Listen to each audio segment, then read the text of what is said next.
Podcast is intended for mature audiences. The views and opinions expressed are those of the panelists and do not reflect in any way those of the podcast partners, sponsors, or affiliates. Enjoy. Boxingwits.com. Yeah, I feel I'm the best in the sport, and to be the best, you got to be the best. Boxingwits.com. Champion, one face, one name. His name's Deontay Wilder. Boxingwits.com. It's the fact that I've been wanting to keep them for the longest. 110%.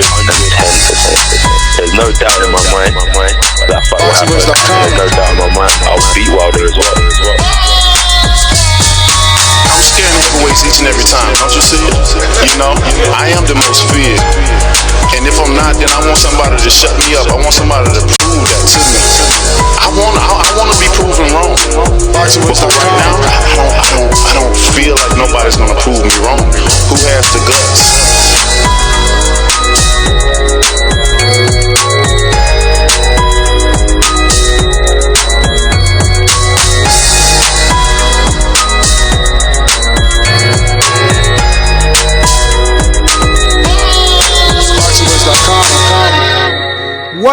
What up? Welcome back, ladies and gentlemen, to another spontaneous edition of the Boxing Voice Radio. I'm your host, Nestor Gibbs, and I'm joined alongside absolutely no one, but I will be having Bob Arum, the promoter of Top Rank Boxing Promotions, on the show in a little bit. And I did put in some calls to Bill Haney and Mauricio Sulaiman. Mauricio did contact me back, and he asked me when I wanted to do it. Now, this was over an hour ago. I said, look, are you free in the next hour? So we're waiting on his get back, but we know that'll happen as he's a great guy. So we'll probably get Mauricio on the show and definitely Bob Arum. Now, I'm due to be calling Bob in a bit, and I've actually been talking to Jaime Munguia's peoples too. Now, I won't do Munguia's, I think so. All right, so yeah, actually, Munguia's people is just confirmed. Just need to give him a day and a time, and we could get him on a separate show. Today, we're here to discuss Vasyl Lomachenko, and I mean, the fact that he's saying he didn't ask for franchise status, which is something new to a lot of people, because I spoke to Carl Moretti in Mexico at the WBC convention, and he definitely told me that this is what they wanted, they being Top Rank. Now, Lomachenko has come out, and I'll give you some quotes. He said, I quote, I read an interview with the WBC president, Mauricio Sulaiman. He said, we filed a request to be awarded franchise title. I would like to make it clear, I did not file anything, and no one asked for it. When I read that, I was very surprised. Vasyl Lomachenko also responded to the Devin Haney, rumors and issues, and he said, who is Devin Haney? Who has he defeated? How has he gained the title? How? He got the belt because I vacated and it was granted to him? No question. I am ready to fight with anyone at any time, anywhere. So, obviously, we're going to get Bob on the line, and we know Bob is not interested in Haney. So, if you do want to ask Bob Arum a question, we have a Ask Bob Arum a Question on Patreon, and you can go ahead and do that. Put your question there, and I will get to it. Other than that, we're just going to keep it light with Bob, just talk a little bit of boxing, everything that he's got going on. Where are the negotiations with, for Shakur Stevens and Warrington, right? That's a good fight we won. That's a unification. So that's something that I want to definitely talk to Bob about. Let me see. So, yeah, it's been about an hour and a half. Now, Mauricio just landed in Vegas, so I'll deal with Bob first and then get on some heavy texting with Mauricio to get him on the show, let him check in and all those good things like that. But while we wait, you can head on over to patreon.com and you can look for the post that is called Ask Bob Arum a Question. And you can ask him whatever you want. You can get that question in because it's going to be in order. Whoever drops the question first, those are the ones that I ask first. We're going to be opening up the phone lines as well in about 3 minutes. So anybody that wants to call in, you can do so and voice your opinion at 1-425-569-5241. Press 1 time.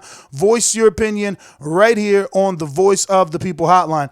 So if you're looking on YouTube and checking out the thumbnail, Devin Haney looks extremely big compared to Vasyl Lomachenko. Now, we did have Stephen Edwards, a.k.a. Breadman, on the show, the trainer, world-renowned trainer of Julian Williams, the unified champ at 154 with 3 titles. And he thinks Haney beats Lomachenko. I'm looking at this picture. Haney is bigger. Haney is also the natural 135, so he's getting down in weight to make 135. So I can see some danger. But I know they keep calling Haney young and unexperienced and things like that. So we'll see what Bob says, even though I know he's going to focus his attention on, Teofimo Kome winner for Vasyl Lomachenko. But again, if you want to call in, you can add Nestor Gibbs on Skype to be part of the conversation.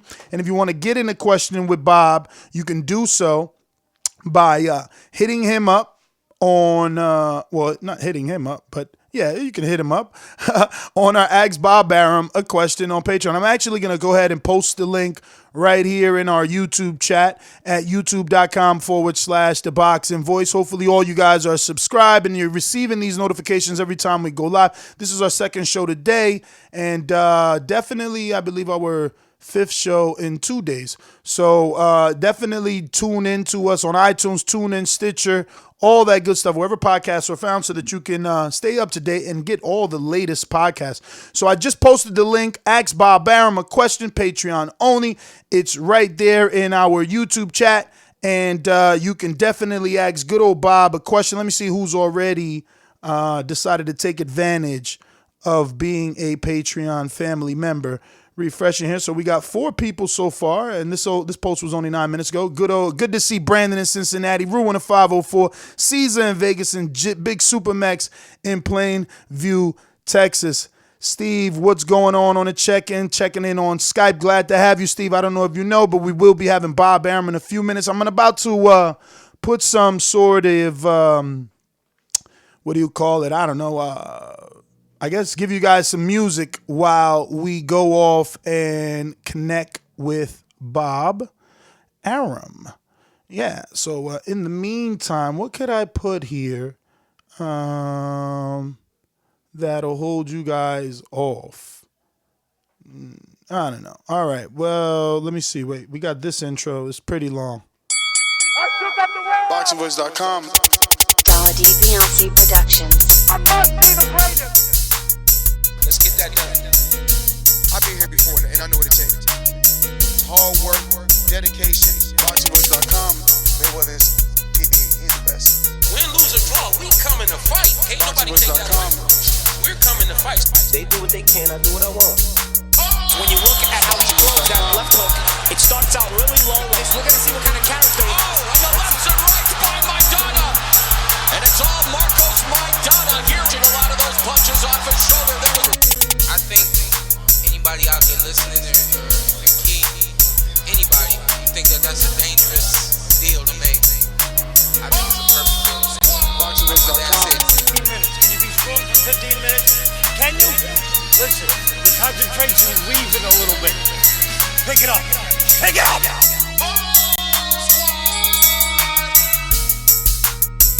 Some things about we got to deal with his body shots. I don't think you want to be that close to us. He's talking about letting the left hook go, then you're going to take the left hook.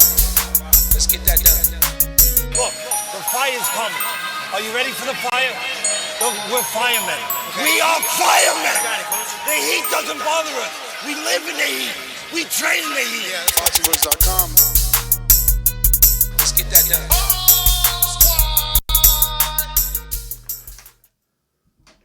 All right. Welcome back. Let's give him a few more minutes as I called and got that voicemail. He did tell me give him 20, but that was about 30 ago. But we'll wait, and I'll send a follow-up text to Bill.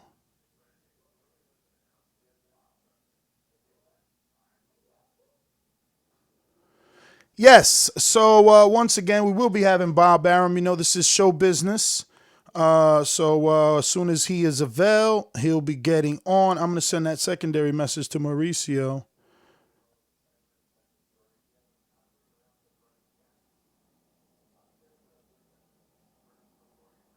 So I'm giving him that window.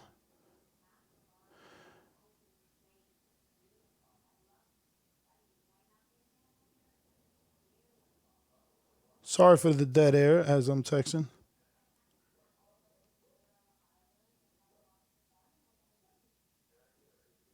You know, scheduling, it just doesn't work. You know, this was scheduled, and look, it's so difficult. I say this all the time. I can't believe no one hasn't jumped at the opportunity. I need a fucking intern, bro. You know, we missed an interview the other day. I don't even know who it was, but it was like, I forgot I scheduled it. You know, we just get into those morning show debates, and it's like, you know, you forget. But, Bill Haney's available in 15. Let me just tell him we live now.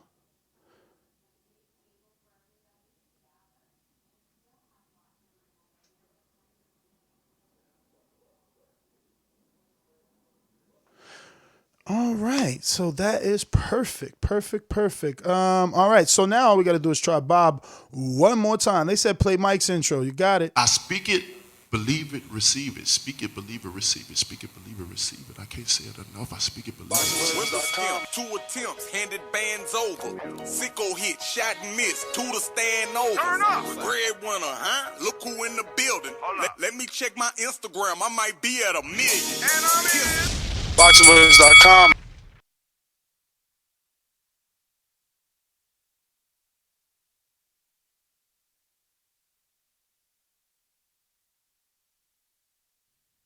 Hi, this is Michael Buffer, and you're listening to the voice of the people. Let's get ready for Boxing Voice. The Boxing Voice, bringing you the most relevant news and latest rumors in the sport of boxing from around the world, while delivering diverse opinions and thought-provoking insights from a revolving cast of panelists. The most relevant guests in boxing, answering hard-hitting questions and touching on the topics that interest you the most. Correspondents from all over the globe, giving us the inside track on what's happening from fight town to fight town, and access to the inner workings of events allows you, the listener, a chance to get inside the fight. From continent to continent, coast to coast, we give you, the caller, a consistent outlet to voice your opinions on topics relevant to you by subscribing to iTunes, creating a tight-knit community by connecting the Sweet Science's most enthusiastic fans. All right. So I'm back, and still no word from Bob, but definitely shot a few messages with Bill. So we will be getting Bill Haney, the son of Devin Haney, on, and we'll be discussing this a little further in terms of Vasyl Lomachenko's latest quote saying that he watched or read an interview with Mauricio Sulaiman, the president of the WBC, where he said that he requested to be awarded the franchise title. And he said he wanted to make this clear that he did not file for anything and no one asked for it. Now, Carl Moretti did tell me otherwise, and that's why I wanted to get Bob on. But who knows if they're probably reaching out to Bob right now like, no, don't go on. We got to do some, what do you call it? Damage control, maybe? Because now, you got, damn, Southside, what's up, man? Everybody looking for you. Your number changed. What's going on, man? Southside Deucey alive, man. What's up? You got everybody nervous. Hit us up. So, yeah, man.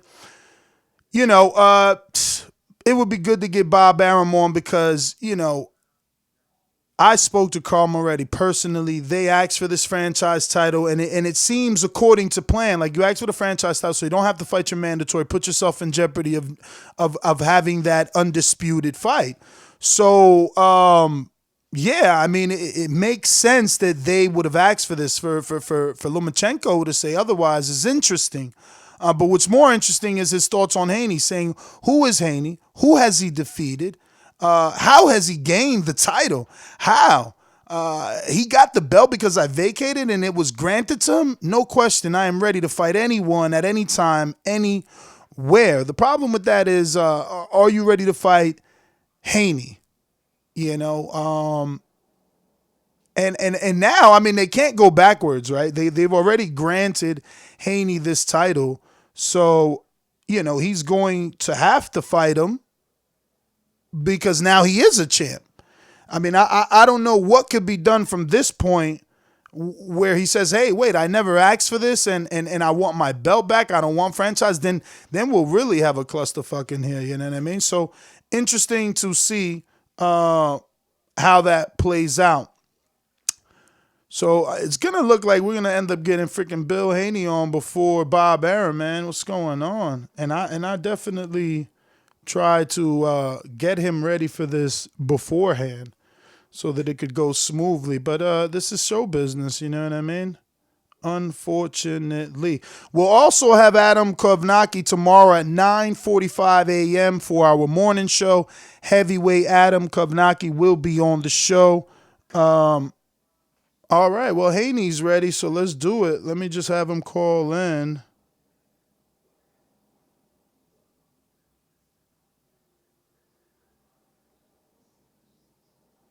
Sorry for the, dead noise, right? Boom. So send them the number. We'll start with him. Obviously, it would be interesting to see his thoughts as well. I just wanted to get some sort of closure with Bob, right? See where was he at with all this? Because while he was in Mexico, I didn't have the opportunity to talk to him directly about this situation. I did speak to Carl Moretti, but not Bob on this. So I'm interested to get his thoughts and see how he's leaning. But it looks like we got Bill Haney on the line. BH the Great, what's going on, champ? What's up, buddy? What's happening? How are you? All good, man. Seems like your son is back in the headlines. Vasyl Lomachenko has come out and said that he read an article that stated the WBC president, Mauricio Sulaiman, said that Vasyl and his team filed a request to be awarded franchise title.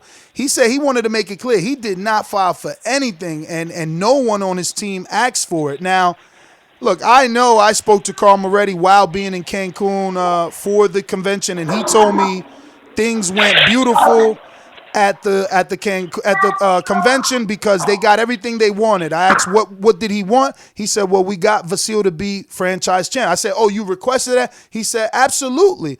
So now Vasyl is saying differently. I guess he's feeling the heat. I don't know, but what's your thoughts? Have you heard this news recently or no? Of course, I heard the news, and then I just heard that that Lomachenko had just responded. You know what I mean? But the thing I can say about that is, you know, that they should knock it off, man. I mean, we've been trying to make the fight. I think the last performance Devin had, now Lomachenko is answering, which is good to us because, you know, we want to fight. I mean, he says that he'll fight anyone, anytime. But the question is not anyone or anytime. It's Devin Haney. And shit, we don't have nobody necessarily on the radar. I mean, the fight that they're talking about putting together is Javier Fortuna as the mandatory. But I'm sure if he's saying Devin Haney, I mean, we got a belt. I mean, that could be a fight that can be made before the winner of Teofimo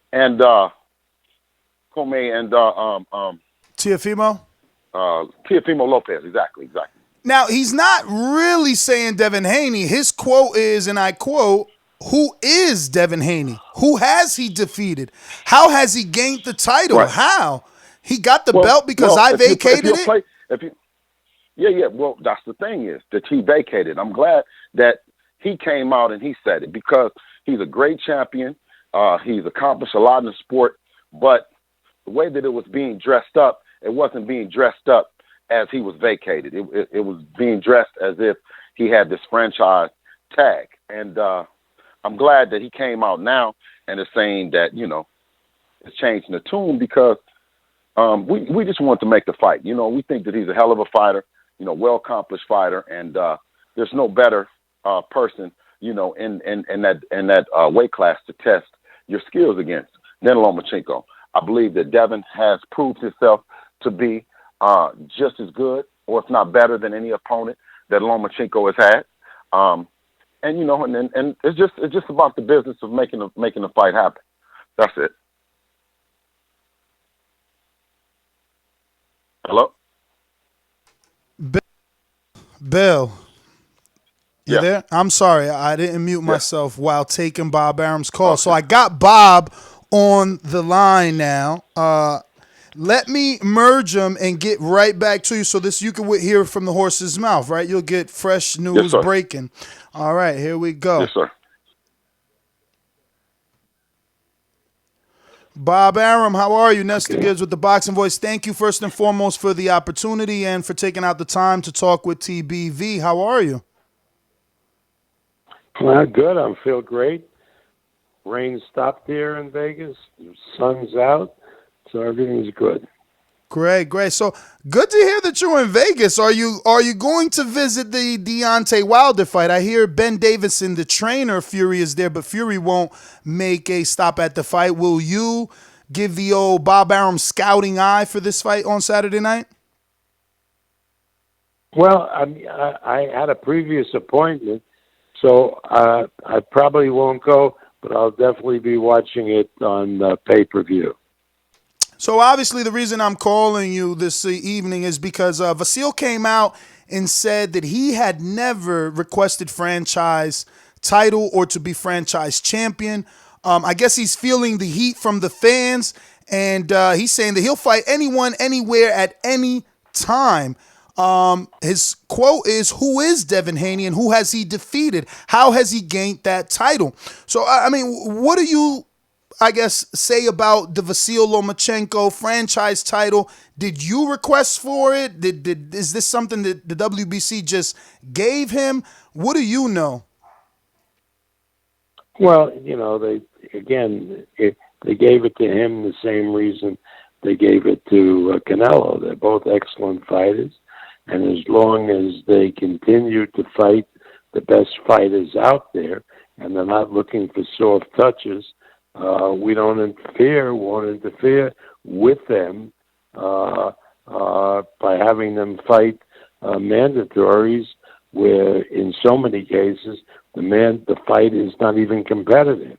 Now, as far as Loma is concerned, his next fight will be in March against the winner of Teofimo Lopez and James and I don't know, it's James and Comey,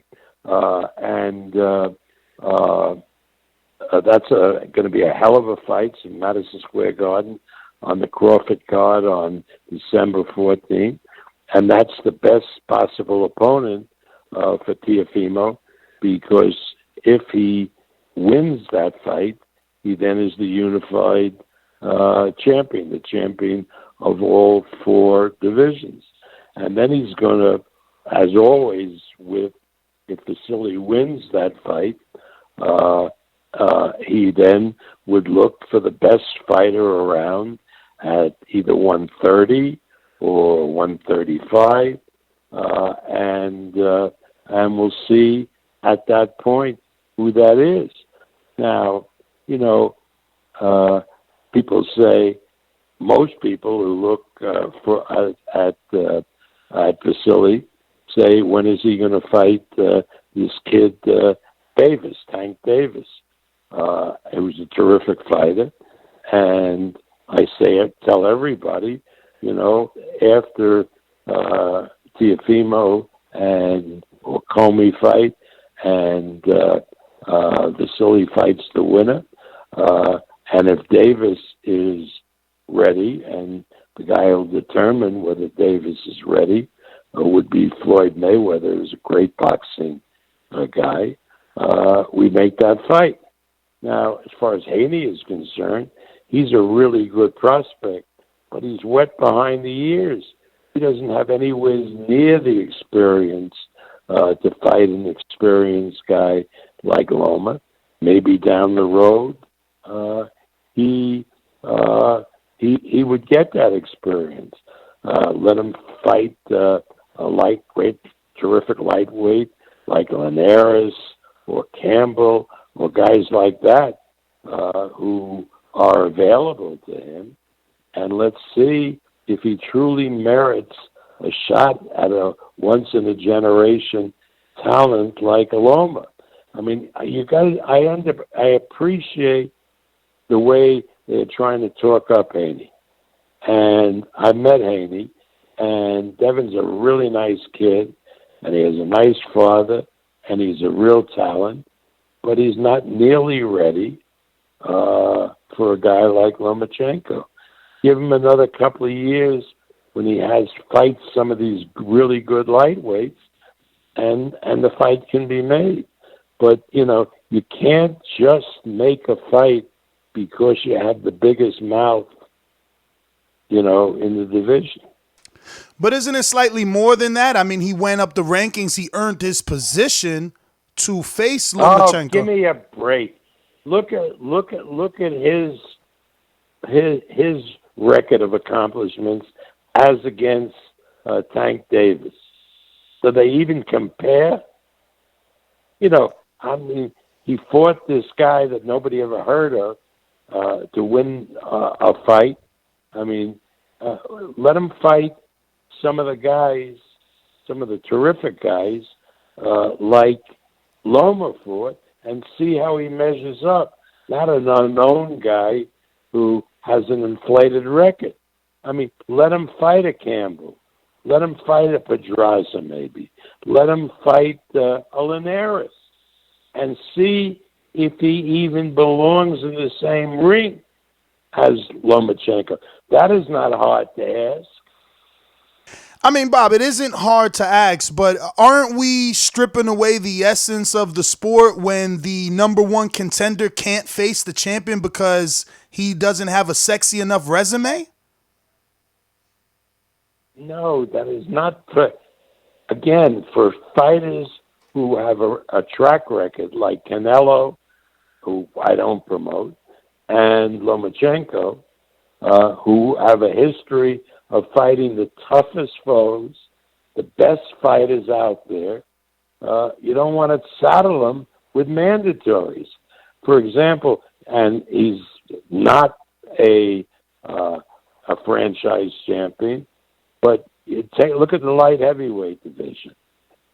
There's one guy in the light heavyweight division, Beterbiev, who just beat Vasyl. Beterbiev is a monster. He can knock down a building, and he proved that, and he's undefeated. Everybody says how great he is, but he has to fight mandatories. So they have him in with a Chinese guy who's his mandatory for whatever reason. Maybe he deserves to be the mandatory, and it's a 20-1 fight.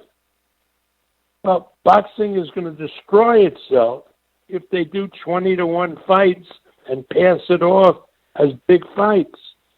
You have to have competitive fights, betting fights, where the odds are 6-5, that type of thing, or even 2-1, to keep people's interest involved. These mandatories, whatever you say about them, more often than not, are not betting fights.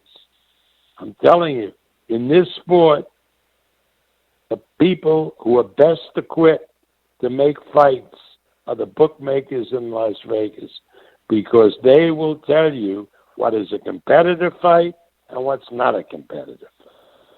So, Bob, as a promoter, don't you believe that Devin Haney has more upside than Jason Sosa, Miguel Mariaga, I don't know, Nicholas Walters, who's basically retired after the Lomachenko fight?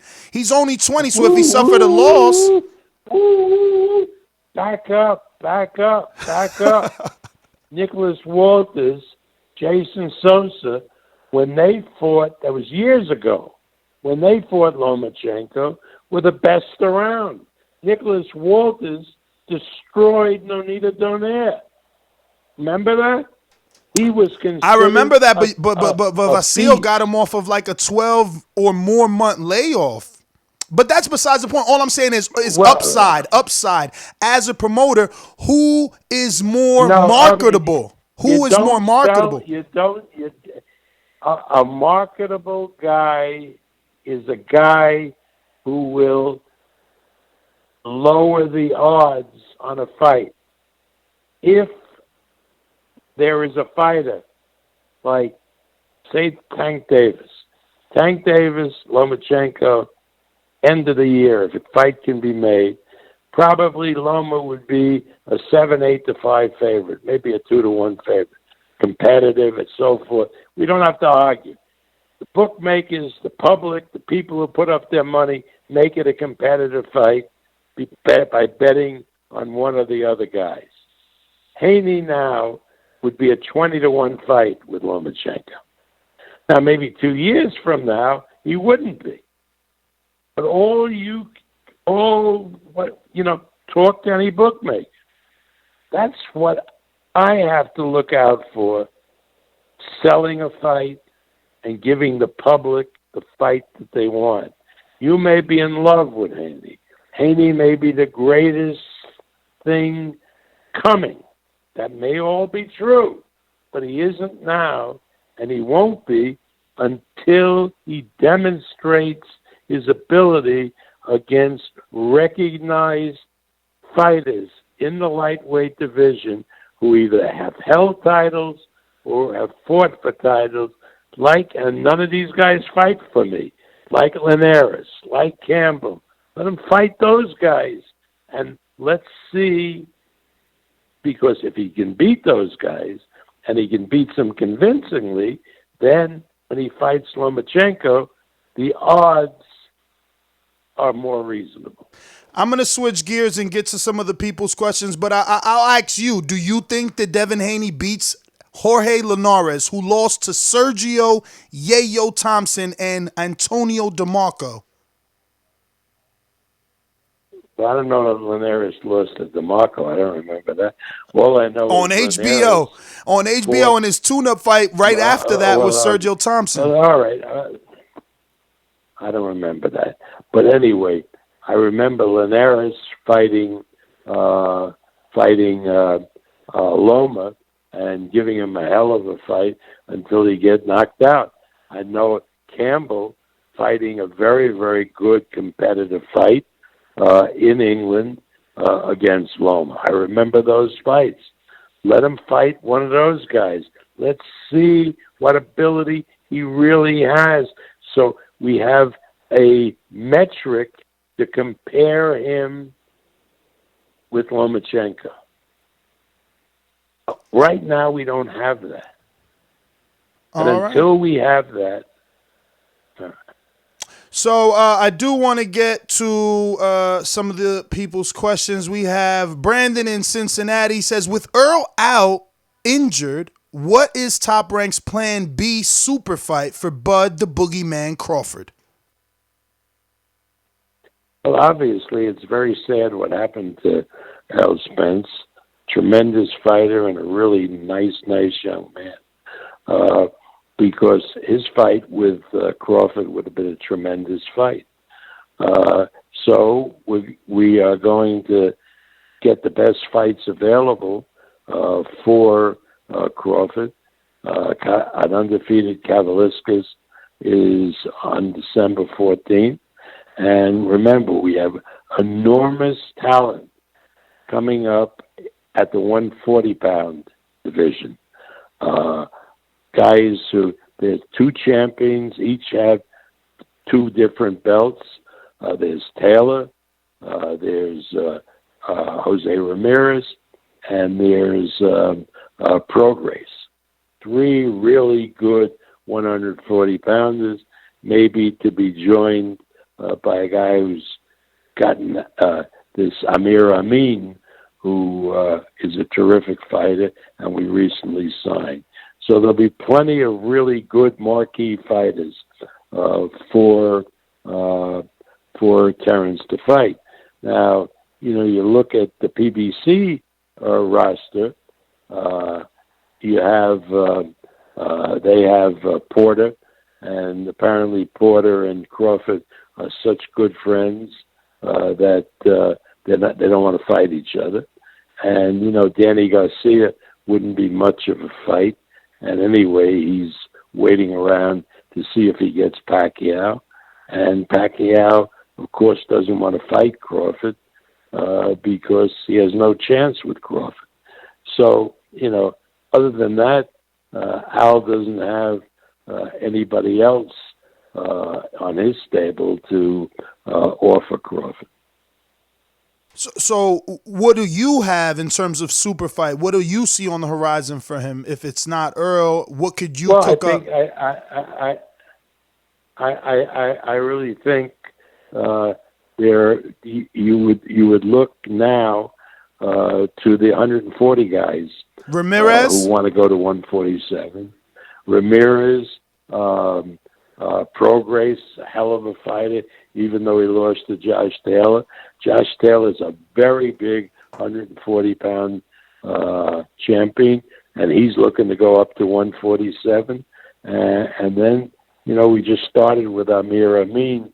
He is a really nasty fighter, great kid. He'll be in the mix. So again, I think looking at those fighters, you're looking at good opponents and mega fights for Crawford. All right, we got Rue in the 504 says, you said that HBO would be out of boxing, and here we are. Do you think Showtime follows them and leaves the sport? Yes. And you want to know why? Again, we confuse the fact that HBO before and Showtime put on really good fights. As a matter of fact, there were years where they're the only ones putting on fights. But you got to look at the business HBO is in and Showtime is in. They're in the entertainment business. And everything is very competitive in the entertainment business because you have Netflix throwing a lot of money at the business. You now have Disney Plus throwing a lot of money. And the great news is that Disney Plus you can get with Hulu and ESPN Plus for less than $13 a month, which is terrific, which will increase the number of people who subscribe to ESPN Plus. And so Showtime, like HBO, has to conserve its assets to be successful.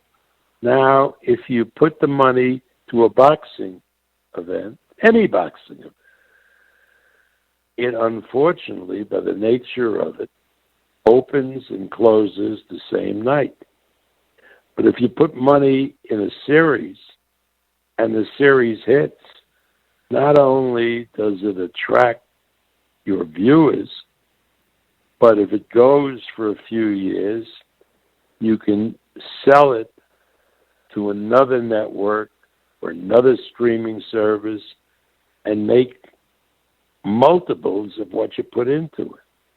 So if you're running a business, you don't squander your money putting it into something like boxing. If you're an entertainment company, you put it in to entertainment, which you have a great ability to monetize. Understandable. Caesar right there in Las Vegas, which you says, why haven't we gotten Crawford versus Velasquez press conference? Where is the promotion for your number one fighter?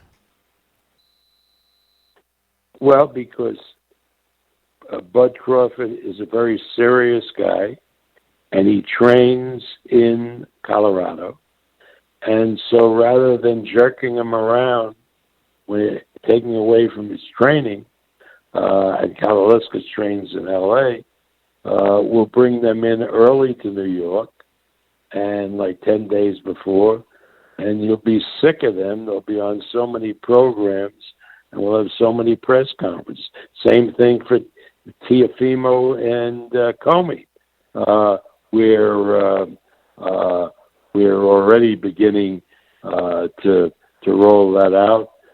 Teofimo, which is on the same card, December 14th. Teofimo was on Barstool today. He'll be at the Knicks game.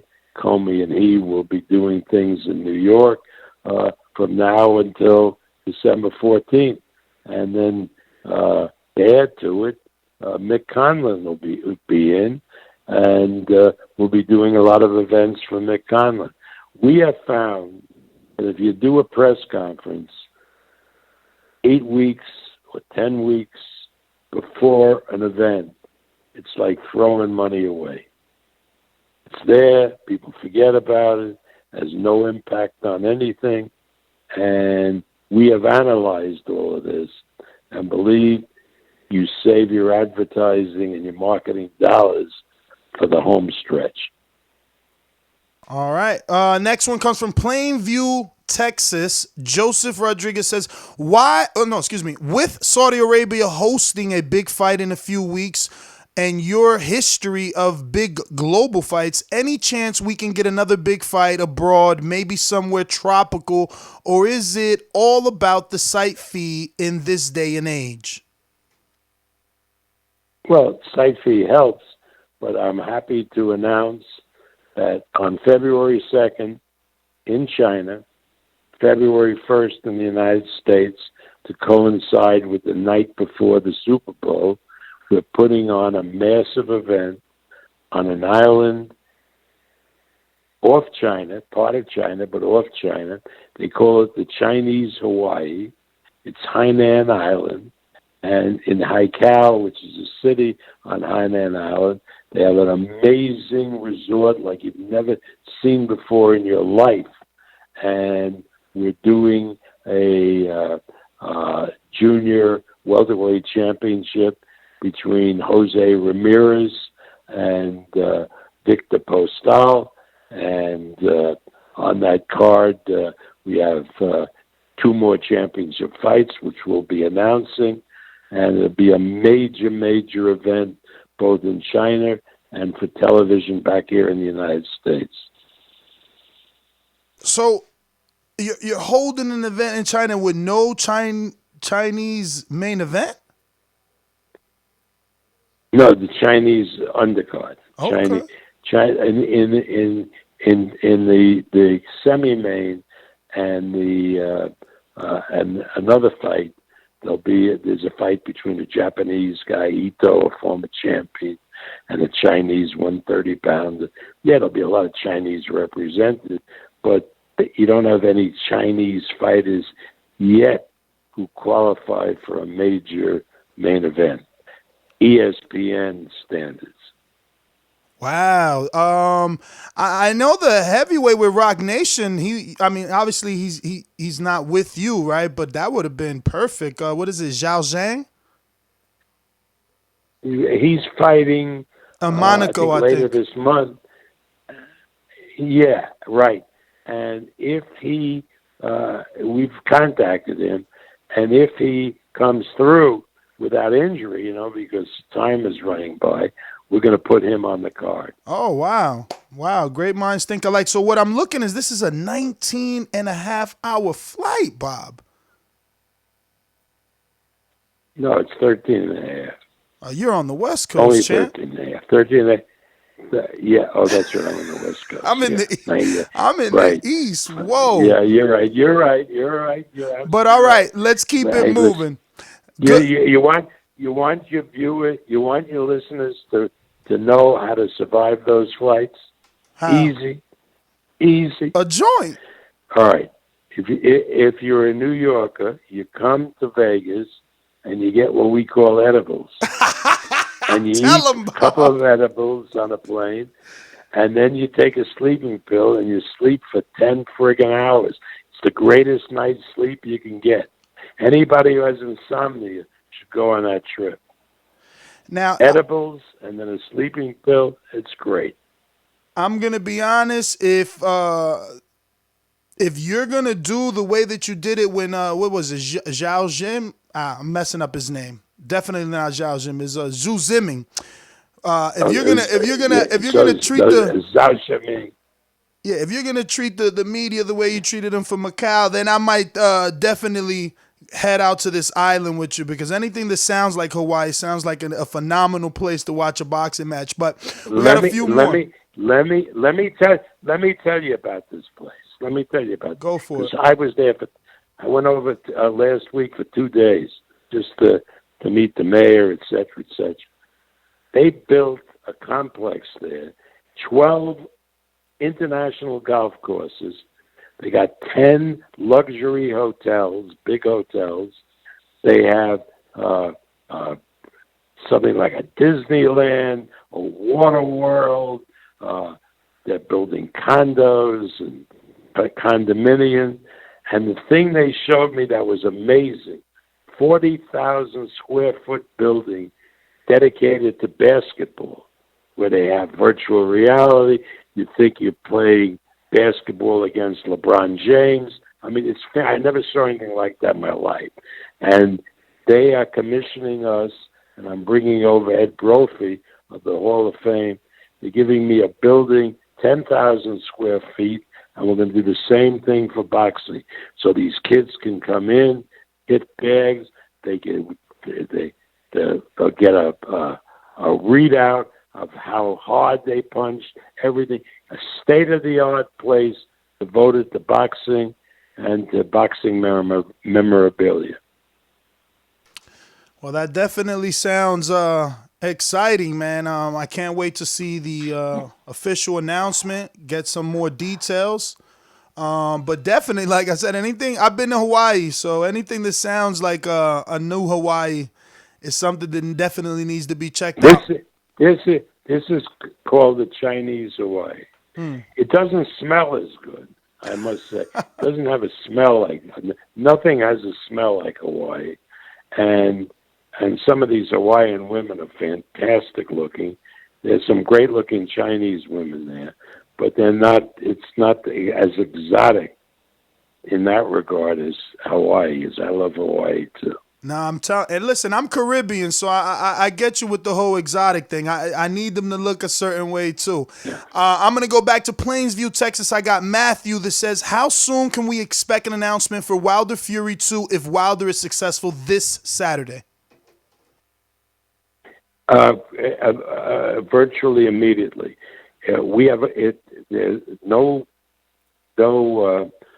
secret. We have a contract already signed for that fight for February 22nd. Assuming everything goes well on Saturday and and Wilder wins the fight and not hurt, then I'll get a hold of Al Heyman and we'll set a press conference quickly, certainly well before Christmas.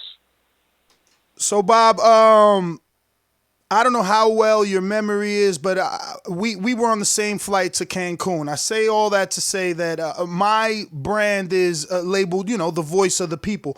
I have Bill Haney on, who is requesting to speak with you, but I am definitely not trying to ruin my relationship. So if that's not your thing, Bill, I would tell him, or he's listening, and no, it's Bill. Bill can talk to me. Bill's a good guy. He's really a bright guy. He's very accomplished. I like Bill very much, but I just as soon talk to him privately. But Bill knows he can call me anytime he wants. There you go. Because I don't want it to feel like a sandbag or anything like that. No. Then it becomes like then now he's doing it in public, and you say one thing in public. I mean, if he wants to talk to me, he's happy to. He knows my number. He's happy to call me, and I'll be happy to talk to him. Perfect. He says, well, tell him a few of these things. Devin's profile calls for the fight. Salido, if Salido thought like this, there would be no Lomachenko. But, Bob, it's not your decision. The people want the fight. Well, that's not necessary. That's not true. He can say that. That's wonderful. And he's doing his job as the manager. He's the father, but he's also the manager. He's doing his job, so I don't criticize him for doing his job. The people don't want shit. They don't want this. They don't want that. The people should worry about only one thing, and that's getting rid of Donald Trump. All right, we got a good question here from CYP in LA. He wants to know who was the bigger face of boxing in the 90s, Roy Jones Jr. or Oscar De La Hoya? Well, you're not asking me who the better fighter was, because that's clear. The better fighter, one of the great fighters, and Oscar was very, very good. He didn't compare with skills to Roy Jones. There wasn't anybody around that did in the 90s. In the 80s, we had Leonard and Hagler and those. But Roy was a phenomenal fighter. But clear, Oscar De La Hoya was the face of boxing. He was the guy that drew the money. And with Oscar De La Hoya, we promoters discovered the Hispanic market in the United States. And again, I'm not talking about who's a better fighter. I'm talking about if we're back to the 1990s and you said to me, Bob, you got your choice of picking two guys, Roy Jones, Oscar De La Hoya, who you only can get one of them, who do you want to promote? And I would say now that I know what happened in retrospect, that I would say Oscar De La Hoya, because he was the discovery of the Hispanic gold mine, which ultimately has led to Canelo Alvarez. Wow, you said discovery, and so many would assume it was Julio Cesar Chavez, the father, the senior, no? Yeah, he was great fighter, but Oscar was the much more lucrative fighter because Oscar had one thing, at least one thing, that Julio didn't. Oscar was bilingual. Okay. And Julio really never could communicate in English. All right. We got Lamont. No clue where Lamont's from. I think you already answered this, but I just want to give him his shout out anyway. He says, why hasn't Bud attempted to fight anyone from 140 at a catch weight? He would be the clear A side and could give him a competitive fight since he's not getting any fights at 147. But you already mentioned that you're looking at Josh Taylor and Ramirez. Jack Taylor and Prograis. Not chop liver. Prograis is a hell of a fighter. All right. We got Rod, I believe is in the 870. He says, would you be okay with Crawford fighting on Fox to make a big fight with Garcia, Thurman, Spence, Porter, or Manny? No. We would not do that.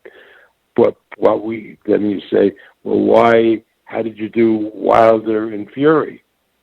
And the reason we were able to do it is because both networks, having learned to live together, will cooperate in that promotion, side by side. Remember, it's not the stupidness that we had with HBO and Showtime. Here, you have adults, whether it's Fox, CBS, ABC, ESPN. Look for yourself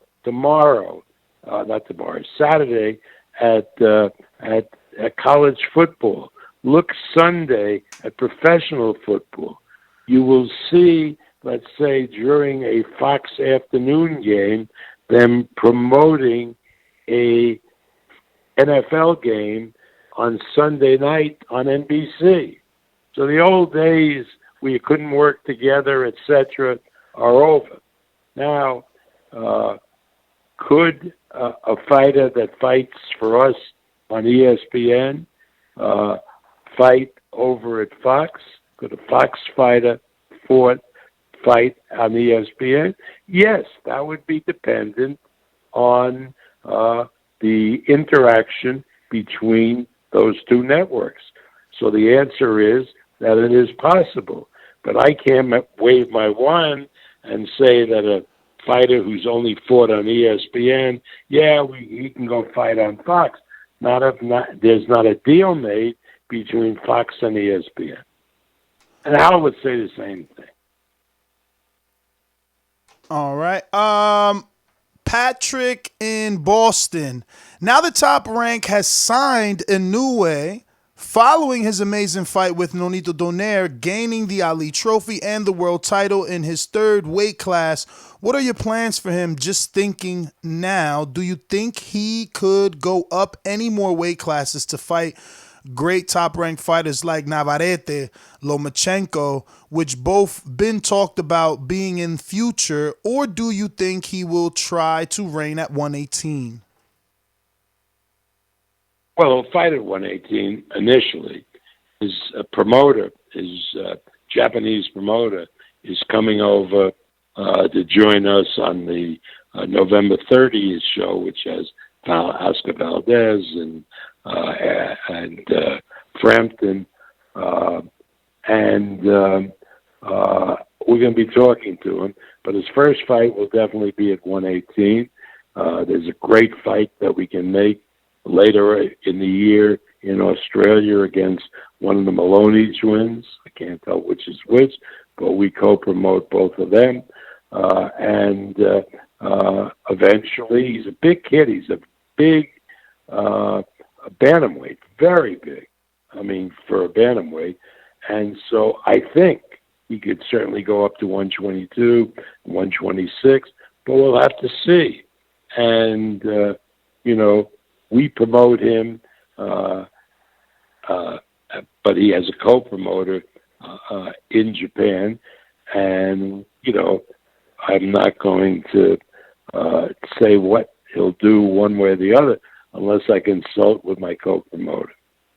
For sure.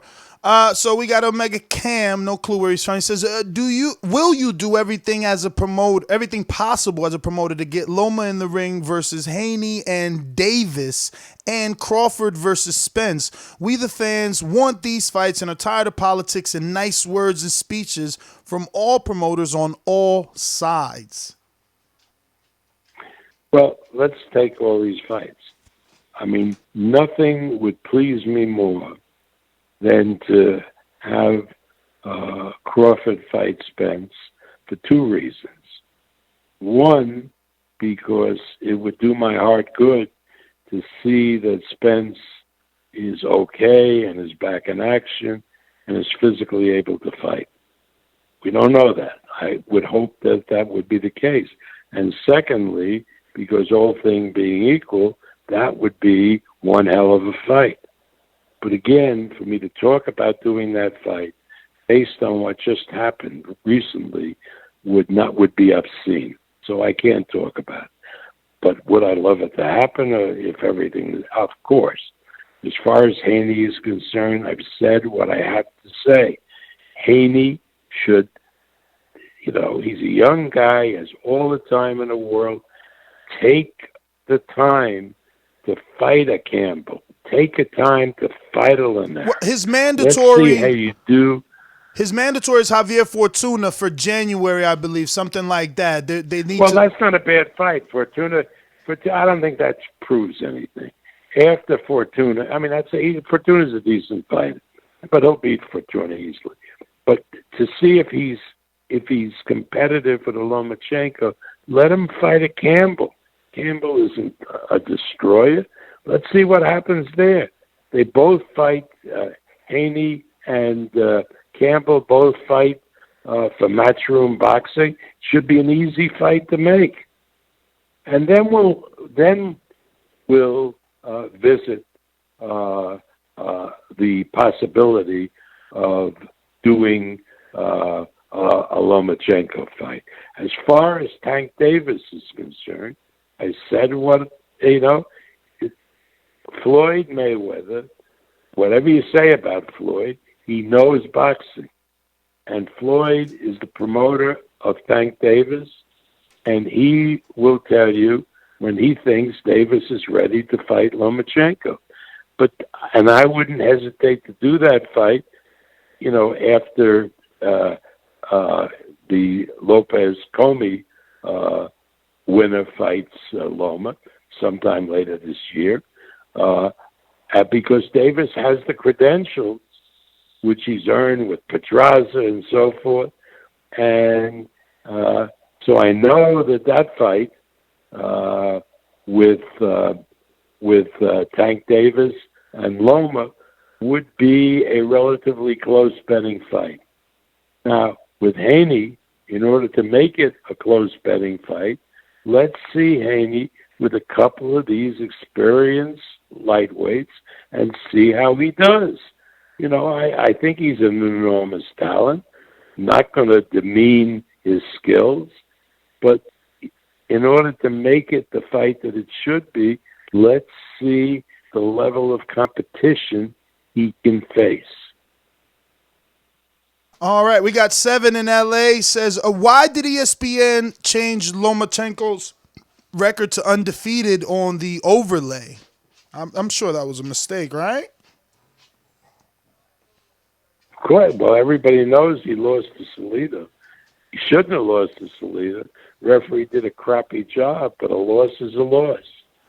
Now, I don't usually give my patrons 2 questions, but CYP has a damn good second one in LA. He says, is Dazn making money on their investment, and does it last? I would like your business of mind opinion on that.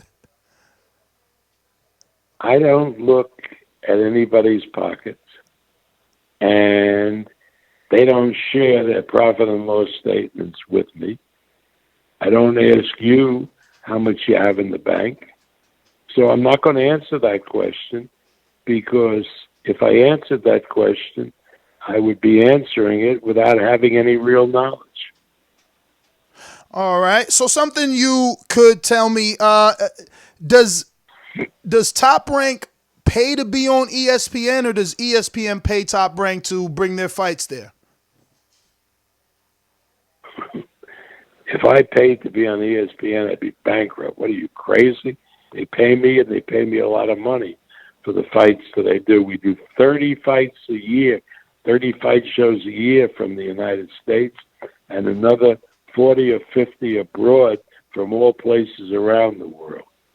If I paid for those events, right? If I paid ESPN to put those events on, I mean, it probably would cost me like hundreds of millions of dollars a year. No, that isn't that what Al Heyman did at one point?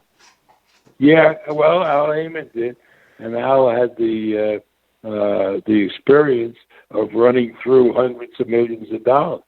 You know, the fact that Al Heyman did it and he had that money from the investment fund demonstrates that that's not the way you do business. No, hey, listen, I gotta ask these things, Bob. You're on the inside, not me, because it's my. I'm assuming that now Heyman is being paid by Fox to put on PBC, correct? Absolutely correct. Okay. So, what's the big difference between DAZN and ESPN Plus? Because a lot of Top Rank's fights are on ESPN Plus. How many shows make it to ESPN? I'm glad you asked. I'm glad you asked that question. DAZN is a streaming service, but essentially only, at least in the United States. In other places it operates, it has a lot of product. But in the United States, all it has is boxing and some second-class MMA. That's all it has. Now, you look at ESPN Plus, they have the boxing, top-ranked boxing. They have UFC, which is first-ranked MMA. They have at least 10 football games every Saturday. They have a baseball game during season virtually every day. They have soccer from around the world. They have documentaries. They have tremendous amount of stuff. You know, they have some of the great films from my library, all for the same $4.99 a month. And now, if you buy it with the Disney package, the whole damn thing, with Disney Plus, with Hulu, which is a great service, is less than $13. So it's different. It's they're both streaming, but it's different. The Zone just has boxing, and therefore it's limited, and Bellator MMA. Now, people say, well, I get plenty of stuff, plenty of great football games for free on the networks, and that's true. And they're better games. Yes, that's true. But you don't get Harvard against Yale, and you don't get the University of Ohio, not Ohio, it's the University of Ohio against. Now, if you're a graduate of Ohio or Harvard or Yale, that's a game you want to see. Those, you're interested in your alma mater team and so forth. So if you're a subscriber to ESPN, you can see those games. Now, if you're an SEC fan and you're used to Alabama and Georgia, you don't give a shit about those games. They're embarrassing compared to the kind of athletes you have in the SEC. But again, you have choices. And on ESPN Plus, you just use it for, you're blown away by the amount of content. Well, Bob, I don't want to take any more of your time. I know you're a busy man. You could give me one on your way walking out. I know you don't promote him, but just your opinion on where Canelo goes next. I spoke to Ernesto Rodriguez, former trainer of Jared Hurd, the former unified champ. He said Zurdo Canelo should be next. I know you promote Zurdo.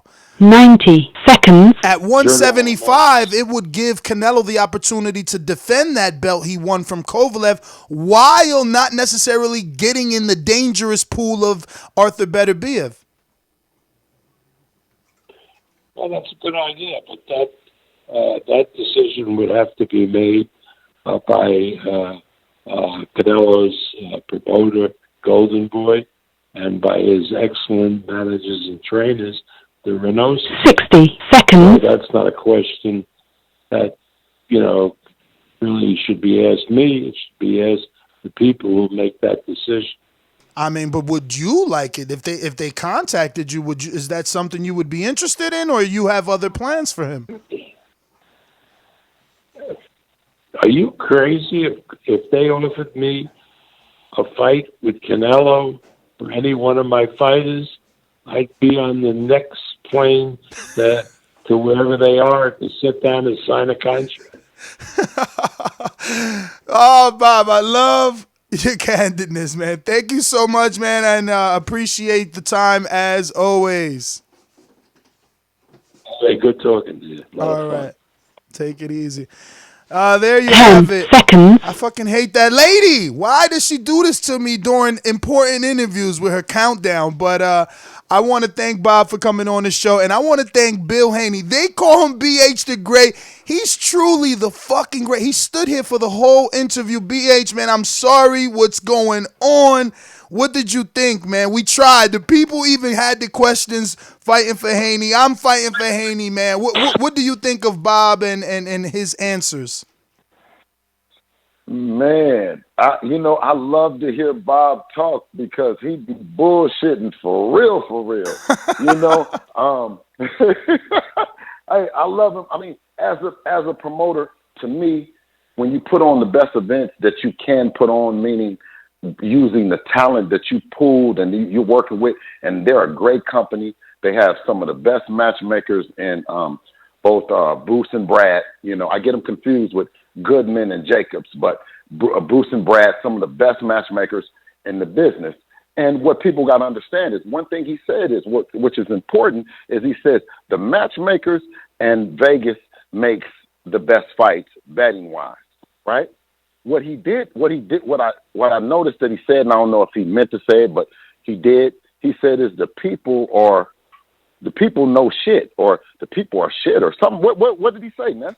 But that's even if he said that or not, which I can't recall. We could always press rewind after I'm done. But it sounds like something he said. Like he said undercards weren't important once upon a time. So it's like it sounds like something he might have said. I'm not putting it past him. Yeah. Well, that's why I say is that he does a great job with his company and the top ranked business. Meaning he puts on the best fights that's in-house that he's able to make. He said that we should make the fight with Luke Campbell, right? we should make that because that's in-house, right? And if that's the case, then, you know, what fight can we? That's not the best fight. What I'm saying is, if every fight that every promoter made in-house and didn't make the best fight is what the people are asking for, no matter what kind of rhetoric that you speak, or, you know, how many different, you know, languages that you speak it in. You know, it's the people that vote this thing in. And what I did respectfully with Devin is I didn't want Devin's legacy and him as a fighter to be tied up in the politics of boxing, so to speak. So I say we have every green belt. We have won every green belt possible to win in the WBC. And I'll stand to say that for an event, and when he says he puts on the biggest events, and as promoters, that's what you tend to do, then Devin Haney fits the profile. You know, and he wants to say, you know, in 2 years this and 2 years that. I mean, then it changes the narrative. It changes the narrative to Lomachenko being on the downside and Devin being on the upside. So we wanted to make the fight while Lomachenko was at the apex of his career. We didn't look to duck and to run, you know what I mean? And respectfully, they've been chasing Gervonta Tank Davis for quite some time. Tank hasn't answered up. They haven't made the fight. Now, for him to say that the next fight that he would do, he would fight Tank, and Tank doesn't even have a belt. He said Teofimo Lopez and Devin Haney had to get a belt. Well, buddy, we got your belt. We got the belt that he vacated, right? So then you say that Teofimo Lopez will get a chance to fight Lomachenko if he beats Richard Comey, right? Well, if he beats Richard Comey, then does his profile call for that? Because he left the bracket, he left the WBC tournament, right? I think that if Arum felt that Devin Haney didn't fit the profile and they didn't want to do WBC business and the mandatories and that whole side of that bracket you didn't want to touch, then why request to fight Luke Campbell for the vacant belt when you could have let Devin Haney and Luke Campbell get it on anyway? You know what I'm saying? You came and picked up our food. Now you saying you want to give us leftovers. My man, we eating. And he know we in this town. We in the same town as him. We not no chumps, man. Period.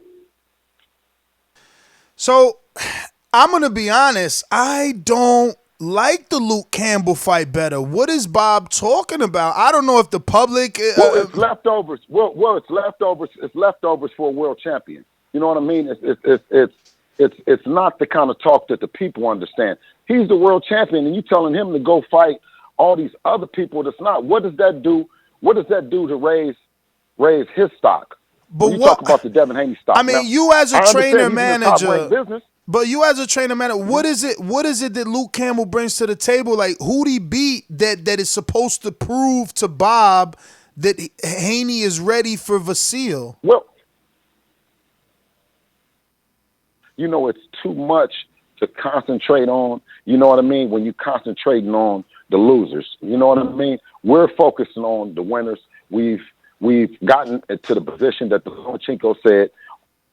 He said, Devin Haney, he knew who he was. He says, tell them to get a belt. Now, what belt are you going to get from a Gervonta Davis fight? You already got the 135. You already got that other side, the WBA, the WBO, and now you're fighting for IBF. So what do you win by fighting Gervonta Davis other than, I think, not nothing to take away from Tank Davis and their team because they're a hell of a team and Tank is a hell of a fighter, but the size-wise, Lomachenko has problems with guys that fits more of Devin's dimensions than necessarily Tank. So we've seen him have struggle and have problems. We've seen him blow through guys, the smaller guys. So why would the people want to get dressed up, go spend all their money at the mall, come and get some bullshit, right? You're saying that Devin Haney and Gamboa, Devin Haney and Pedraza, Devin Haney and anybody on Gervonta Davis's list. But pushing all that to the side, politics, because we're play the way up all the way from turning pro, you know, at he was like 16 going on 17 right? When he applied in Mexico and started looking for opponents. Then he turned on his 17th birthday. He turned pro.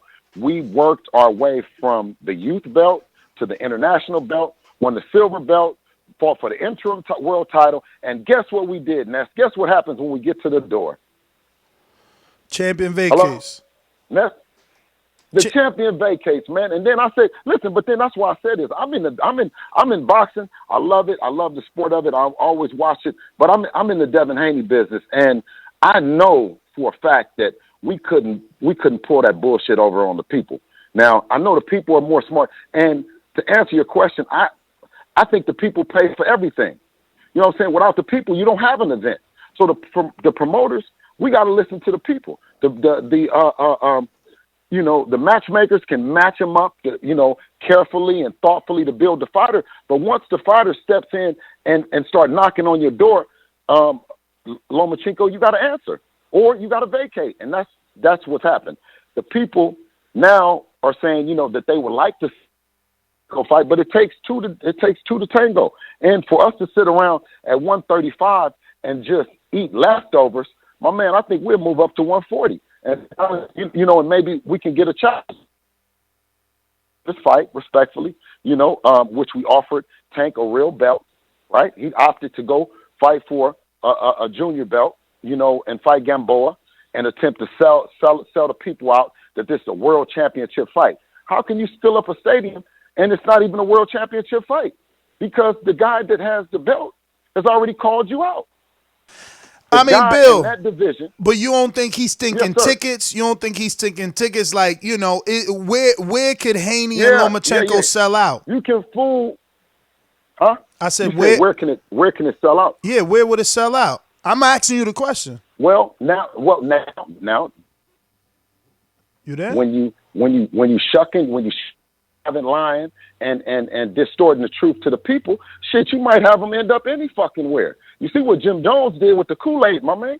I'm just saying that people in their intelligence and all that shit, if they're going to buy bullshit, then they'll buy into that. If using their intelligence and they see the Devin, you know what I mean, has did all the steps and he's a world champion, you know what I'm saying? And then they'll demand the fight. And you can't support something and demand something at the same time. So, I mean, that's just the nature of the business. Respect. Nah, man, I hear you, man. So for me, I like the Javier Fortuna fight better. I mean, I haven't pulled up Fortuna's resume to say, oh, he beat so-and-so and that's a better win than whatever Luke Campbell did. But I just think Fortuna has a bigger buzz. Well, the thing about it is with being a world champion, Bob is on there selling that world champions make the fights. That's what the franchise was, right? The franchise was supposed to have been that you make the fights happen. That according to him, that he can go and go do whatever.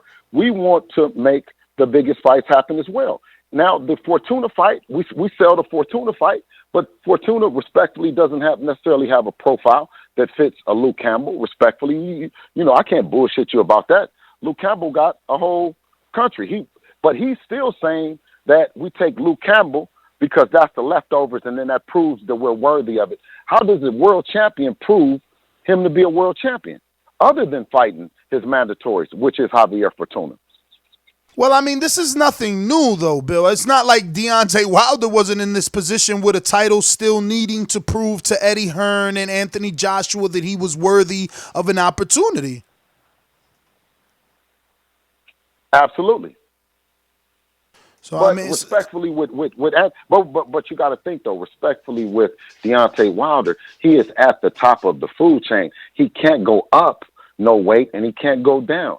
He is the baddest man on the planet, the biggest and baddest guy in the building. Devin is at 135, attempting to make the best fights with the guys at 135. Only to not have a plan. So if it's not a plan necessarily down the road, because you even see what Bob said is he could quite possibly put the fight with Teofimo. Fuck all that. He said but listen, fuck all that. He said even if we beat Javier Fortuna, we're not gonna get the fight. Yeah. So what the fuck? Yeah, he said it doesn't what the move. fuck? He said it doesn't prove anything. Yeah. So actually, so it doesn't. So if it don't prove anything, what? So if that don't prove it, how long do we stay at 135? How long do my man stay at 135, proving shit, and they don't want to fight him? You see what I'm saying? It doesn't prove nothing, man. Then we have to go up to 140 and get a challenge. So let me ask these you. Guys are bigger. Let me just tell you, because the guys are bigger, and as soon as they hear that Devin is, then they say, okay, yeah, let's make the fight with the kid. At 135, you see him. We're not even getting the discussions about the fight, Ness. You understand what I'm saying? No, I we're definitely not even getting the talks about it. I definitely understand, but can Devin? Because you got to put together a plan, obviously. So can Devin stay at 135 for all of 2020 and first quarter 2021? Because if the answer is yes, then he can fight Javier Fortuna next year. He can fight Luke Campbell next year, and in October, petition no different than Callum Smith did to fight Benavidez. So you petition to fight Vasyl, right? That's the only other way. Well, that's what our initial plan was. We did. We got to the position that either Lomachenko either fight us or vacate. So what are we going to go around and just chase the man and go to another division and another place and then say, okay, we got you here now, and you vacate. We got you here. No, that's not how you move as a world champion. Just like him, you go up to the bigger guys then, because the guys that are the guys don't want to fight you, and you fight the other guys, and even the promoter then said it doesn't prove nothing. So you say we fight Javier, which I think Javier Fortuna is a good fighter. You know what I mean? He's been right at the door, several different times with several different guys. No guy that we think anything necessarily of. But if you're saying that even with the promoter, him, it's nothing else to talk about at 135. Eddie Hearn got some people at 140. Then we move up and we campaign at 140 for 140 pound title, and land smooth at 140. So who do you look at 140 and how do you do it? I mean, Danny Garcia moved from 140 to 147 and he took some in between fights. He fought Lamont Peterson at a catchweight. No, same thing that you're breaking up, Bill. And that's that Las Vegas connection. Damn. I want to fight. Move the fuck out the way. Bill, you broke up. Out the way. You broke up. We ain't hear none of that. Same way that we pulled up at 135 pounds is what the champion is. Do you want to fight or do you not want to fight? Right? What else can you do? You move up the same way. Ness, in my opinion. So this is what I'm saying. Like, I don't know if you do that the beginning of the year, middle of the year, but you can also talk to Sulaiman, right? Like, and say, as the WBC champion at 135, I want to challenge the 140-pound champion. Does that exist? Because I know it exists for the WBO. Well, just like with Tank Davis, when he moved up to 135, they made him number one in the WBC, right? They made him a mandatory, or they made him something like that, right? So we're not 100% sure because we're campaigning at 135. We haven't looked at 140 pounds, but after hearing what Bob has to say, that it doesn't seem to be a fight on the horizon, and the Javier Fortunas of the world, don't move the barometer. So, then we would have to sit down with Eddie and discuss our future. But definitely the Luke Campbell fight is a fight that can be made because we're on the same side of the street. Is that a fight that you think is worth your son making the 135-pound limit again? Like I said with Luke Campbell, he's on our side of the street, but I don't think he has anything that, if it was stated that somehow, now I'm just saying somehow some talks that a certain opponent that they felt, and then they would give us a fight, then it would make sense at 135. But like I say, Ness, it's no discussions of can't intelligently get in, be in our business and then get in their business. I don't know. You guys, the people just it doesn't sound seem like the fight is gonna happen. It doesn't sound like you can get that fight anyway, because it sounds like you would have to send Eddie to negotiate with Bob, and Bob is probably going to want to promote the fight before that fight on ESPN. You know what I mean? Because he said it before you got on that he's not sending Vasyl nowhere. Well, he said Vasyl fights on ESPN. The one thing about Eddie, the one thing about Eddie and Bob, they got a great relationship. You know what I'm saying? And I think that they could make it happen. And like I said, it's not the people that's not asking for the fight. It's Bob that's saying that right now he's saying that Devin's profile doesn't fit the fight, that he needs some more fighters, you know? So, he needs some more fights. Which I don't believe. I disagree. It's hard to disagree with that, though. Like, Devin did the one main event in Baltimore, right? What I'm saying is, understand the meaning of the biggest events and the politics that go with the boxing. Sometimes in the sport, you have a decorated amateur that comes and he fights for a world title in his second fight. You know what I mean? Yes. Then sometimes you have a kid that has worked his way up, that's young, that fits the profile, and that's deserving of the fight.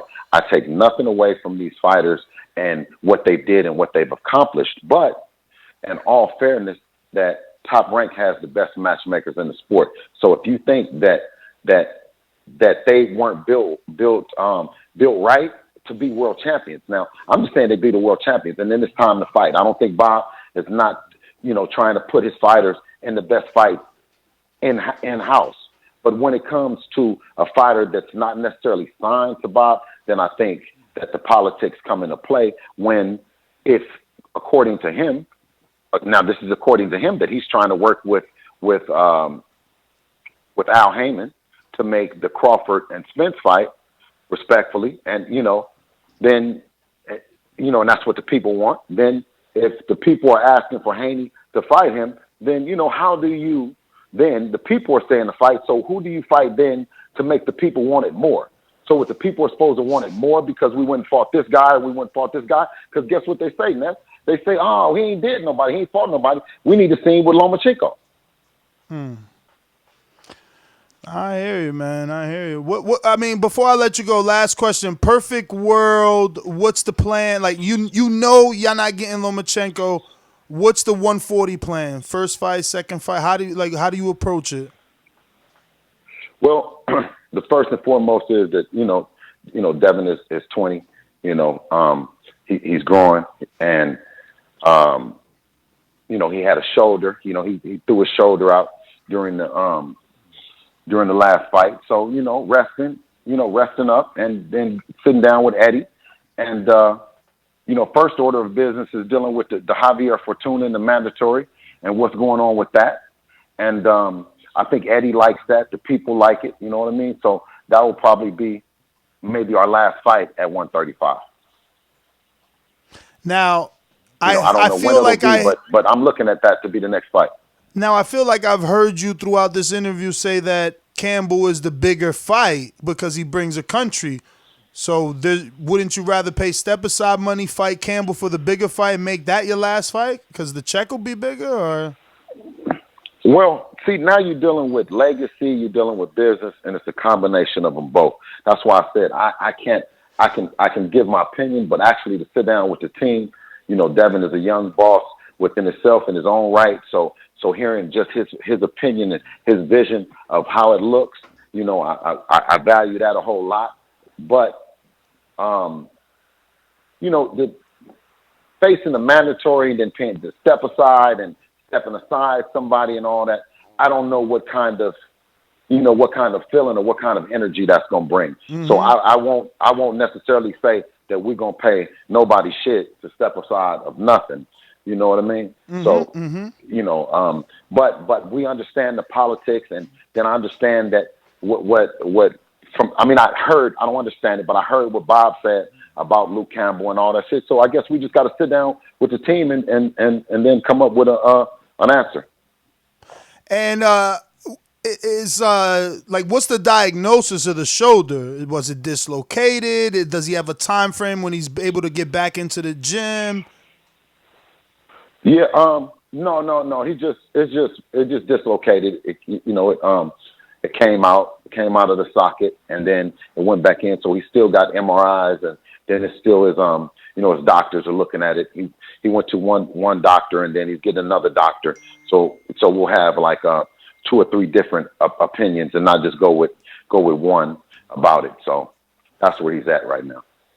All right. And I know I said I'm going to let you go, but on a brighter note, man, your son had a birthday. I've seen you guys posted some birthday pictures, man, and I just want to congratulate you. I mean, at the end of the day, he's still a 20-year-old kid, and he's your son, and you guys already have accomplished a lot at that age as a duo. We see a lot of father-son duos coming along in the last 5 to 10 years. So, just want to congratulate you on all you guys have done. Yeah. And Right. And we appreciate that too. And I just, we don't have any kind of ill feelings or hard feelings towards none of those guys that don't want to fight him. We got some shit like that we do. We say in the neighborhood, when you don't want to fight, then you just showed us our respect. You know what I'm saying? But I always listen to the people. I watch the comments. I stayed on your show, so I always think that it would be an insult if the people are asking of that and we have necessarily a plan, and the plan doesn't involve what the people are asking for every day. You know what I'm saying? Mm-hmm. So I think that with Bob and respectively with the Top Rank machine, a lot of their business that they do is top rank business and not necessarily what the people ask for. It's not the business that the people ask for all the time. I'm not saying that he doesn't give at times the fights that the people want, because he's bent over backwards about the Crawford and Spence fight. But when he says that the people are asking, when he said that the people are asking for this fight, he said the people don't know shit. Mm-hmm. And he wanted to talk about we want to talk about the bookies and the matchmakers picking who the fights are happening. Then that has nothing to do with the profile and the things that a kid gets out and builds his profile up to get the fight and campaign, and then he's not afforded the opportunity, and that's the sad part about boxing, For sure. Well, BH, man, thank you as always. Appreciate your time, especially today, man. Wow, you stood on the entire interview. Can't ask for anything more, I like your man. show, bro. Man, I appreciate that, man. I like your appreciate show. That. And I like what you're doing, man. I like what you're doing, brother. Thank you. All right. All right, man. Thank you. All right. Well, there you have it, BH. We have Bill Haney, the manager and trainer of Devin Haney, was live on the show. I want to thank him one more time for coming on. I want to thank everybody that tuned in. If you're watching this right now on YouTube, don't forget to hit that thumbs up button. It helps with the visibility of the show, helps us grow, and it helps us continue to get big-time interviews, man. Shout out to Bob Arum, breaking news on the show. Someone share this with Michael Benson, man, so he could put it out there. Bill Haney and Bob coming through for TBV. Shout out to all the patrons that put in their questions. Appreciate the support. Without you guys, we really could not be here. I'm going to go out to these phone lines and get this thing started, but really quick. Where are we? Remember to rate us 5 stars on iTunes. These calls are brought to you by El Camino Electrical Services, experts in electric vehicle charging stations. For consultations and turnkey installation, visit us at elcaminoelectricalservices.com. Seattle, Washington. What it do? Mr. PBC, baby. BoxingVoice.com. I'm the flyest. Canelo talking about he believe he can win. Go to my kitchen. Get the sharpest knife and cut the bullshit up. I don't care what you do good. I do every fucking thing great. Mr. PBC, baby. Yo, what's good, Ness? What up, champ? Hey, can you hear me pretty good? Fine. Perfect. Hello? I hear you, bro. Oh, okay. That was a good interview from both sides. Bob Arum really knows some shit, man. That's like that first, the 1% just telling you a little bit of secrets. Like, I did not know, these networks pay these boxing, like Al Heyman and Dazn to be with them, not the opposite way. But so Bill Haney, wanting to get these fights, man, at that age, 20 years old, man, he got hella time. You don't want the zone to run your son down like they did Anthony Joshua. Just treat him like, Marshawn Lynch. To Bob Arum, that dude's just hella, he knows too much. And there was a good call, man, from Bill Haney and Bob Arum. Keep on doing the work, Ness. You really getting it out here. And that's my call. All right. Well, thank you for calling in, Dominic. You already know. Thanks for the support. We're going out to Mastermind in Texas, Plainview. Where are you? Big Supermax, talk to us. Poloki, you are next, my friend. Por eso lo vuelvo a repetir. La era del Canelo es la mejor porque peleó con los mejores. La suerte es para los mediocres, my friend. BoxingVoice.com. Big Yo, what up, Supermax. Ness? What up, champ? What up, Ness? Great show, man. Great interviews. Don't got much to say on the Loma Haney situation. I think that's more of a business move. Tank makes better business sense at this particular moment. What I want to talk about is you heard this. I don't want to hear that this Crawford's the boogeyman, that, nobody wants to fight him anymore. And before you get started talking about how Earl fought Mikey, don't forget, Mikey was calling out Earl last summer after Earl defeated his mandatory. Mikey got ignored. Errol jumped in the ring after Danny versus Porter, called out Porter, who said it was the easiest fight to make. Porter ducked that work initially, so that's why we got Mikey. Now you got Bob Arum talking about Crawford. He's too good a friend of Porter, so they can't fight. Earl's obviously hurt. Completely ignored Keith Thurman, which I thought was disrespectful. Said Danny ain't a good fight. Said Pac scared. So they looking at 140. So from this point forward, we're done hearing about how Crawford, nobody wants to crack Crawford. Sorry to break your heart, Brandon, but that was Bob Arum talking, not us. Facts are facts. Let's keep grinding, player. Appreciate the show. Man, you already know. Thank you for the support. We going out to, who we got? CYP, talk to me. Great job. Great interview from both of them. I love Papa Haney's passion. He's smart. Now, this is why the PBC belt is coming. This is why I call on the show, and I say this shit all the time, and y'all know damn well, whether you like it or not, when CYP tell y'all something, that shit is true. There's a reason why the greatest boxers of all time, and y'all know this to be a fact, are black boxers. You can hate all you want to. It's the truth. Just like white people are richer than black people. It's the truth. Shit happens. It is what it is. And Mexicans run boxing. Facts. All of us gotta face facts, whether it makes us happy or makes us sad. But the reason why the PBC belt is starting is because every single time, and it's looking like this for sure. When the mandatory happens to be a great black fighter, they handing out franchise titles. It's like he need to do more with his profile. He need to build up. Boy, you make the rules, we follow your rules, and you still find ways to play us. The PBC belt is coming, and there's a reason why, and this reason is why. And I thank Bob Arum for telling y'all that Roy Jones was definitely the best fighter. He was the man in the 90s, but the Mexican market is what made De La Hoya the man. And I've been telling y'all, the Mexican market is a real beast, and without it, motherfuckers ain't getting money, G. But the best fighters, they don't need the Mexican market. They just need to get fucking wins. Thank you. I'm up out of here. CYP out. Let's see. We got that one white boy. What up? Texas, talk to us. Ness. Yes. The interview was great. It was great, man. The way you had Haney on there and Arum, it was amazing the way you merged the calls, man. You was on with Haney, and then you said, hold up, I thought you were going to hang up with him. And then he said, let me merge you. And I was like, oh, this is about to be epic. What you just did, man, if you're not on Patreon, You can ask these gentlemen questions for as little as $5 a month. Y'all got to get on Patreon, man. This show today was lit. It got me through my work day.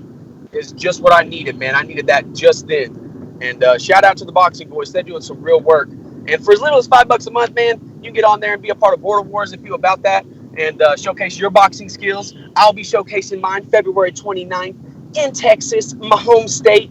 And I will be fighting Mr. CYP. And hopefully he trains very hard because I'm already in the gym, baby. I'm out. All right, I'm excited for that fight. Actually, bro, we got I can't wait for Saturday. That's something that definitely needs to get talked about. We got Steve. Talk to me in Indiana, Chicago area. Hey, hey, what's up, Ness? Yeah, great. Hey, I know Bob. He probably don't listen to your show, but if someone from Top Rank, what the fuck is he saying about the fans don't know shit? We're paying your motherfucking bills, you fat fuck. What the fuck is he talking about? You know, he disrespected all of us by saying that. I don't know, man. But hey, as far as Devin Haney, hey, I'm going to support that kid. I like what his dad is saying. I like the way he boxes. So I know his dad. Any way I can, I'm going to support that kid. He's got a good, bright future ahead of him. But Bob needs to retire. I'm sick of hearing shit like that. But anyways, I'm out. All right, Steve, thanks for calling in. We're going out to Brandon in Cincinnati. Brandon, talk to us. Yo, what's up, Ness? Shout out to you for both interviews. I see both sides making a point. I see Bob telling Devin Haney to get his resume up. You know, we hear promoters say that about a lot of fighters. We heard fucking Derek James saying that about Bud Crawford when it came to Errol Spence, and nobody disagreed with him. But somehow, some way, fucking Bob Arum telling Devin Haney that a 20-year-old, and everybody got a problem with it. So let me get this straight. Not really a problem, but the thing is, Earl has fights in the welterweight division. Who exactly is there for Vasyl to fight? Not named Haney, bruh. He's chasing belts, man. Chasing belts. He chasing legacy. Yo, Brandon, how you chasing a belt, dropping a belt? Chill, champ, chill.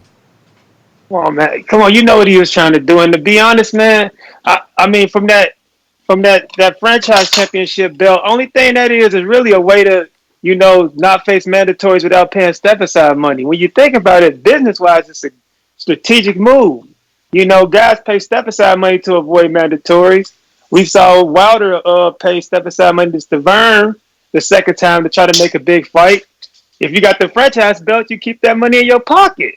I mean, so bruh, come on, man. See, you can't sit here and campaign for Crawford to get the Earl fight, then turn around and not campaign for Devin to get his fight, bruh. You gotta be fair all the way down the board. I'm not with it. I'm saying from a business standpoint, I can see why they would want it. I'm not agreeing with it. I want the Devin fight. The man ain't afraid to let his O go. He worked his way up to the number one spot.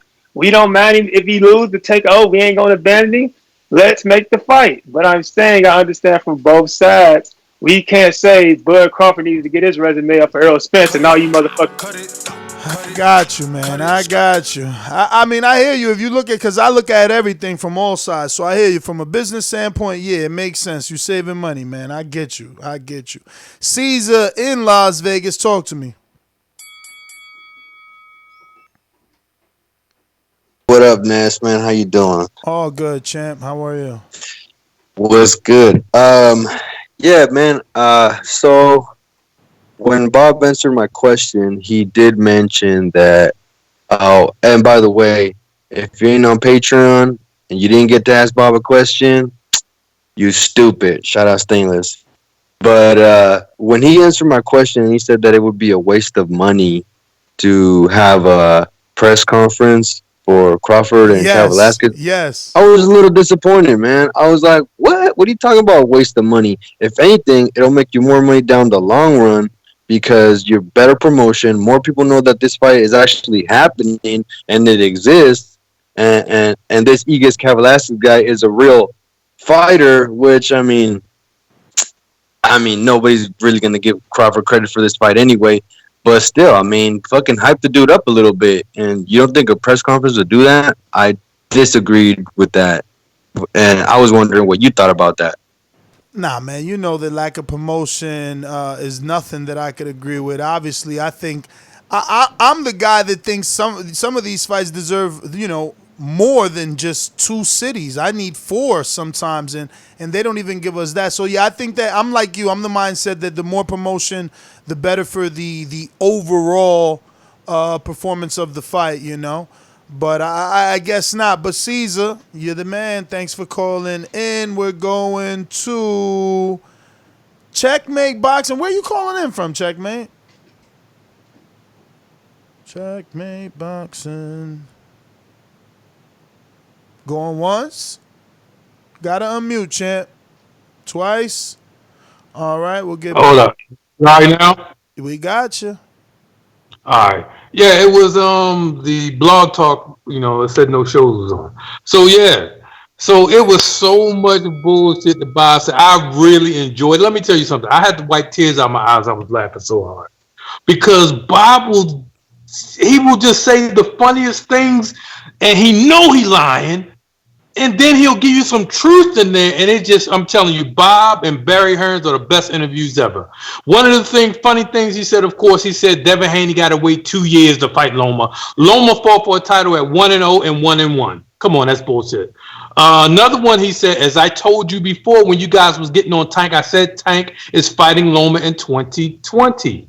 And he confirmed it as well. Like after he fights the Comey Teofimo winner, then that person's going to fight Tank in 2020. The reason why he's getting the regular belt because he don't want to go on the belt with no range. It's just a little trinket. But the main goal for moving up to 135 and 20, is to fight Loma in 2020. Another thing that he was saying again about the promotion, he said, "Oh, Bud was too busy. We didn't want to pull him." But then he said he's going to be doing something for Tyson Fury. You know what I mean? And you know what I mean? So man, I'm telling you, Bob is a one. Get him on all the time. And you know what? I knew he wasn't going to speak to Bill Haney. I knew he was going to evade that and avoid that because he didn't want that face-to-face confrontation with the crowd listening because he knows he's lying. There's no way he could defend that.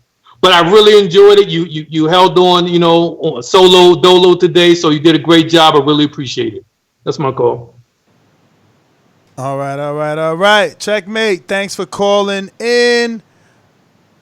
We're going to keep these phone lines moving. Remember, you can add Nestor Gibbs on Skype. Obviously, Blog Talk is down. The thing is, I don't schedule 3-hour shows because then I'll have callers forever. So, on Blog Talk, I usually let that shut down within the hour.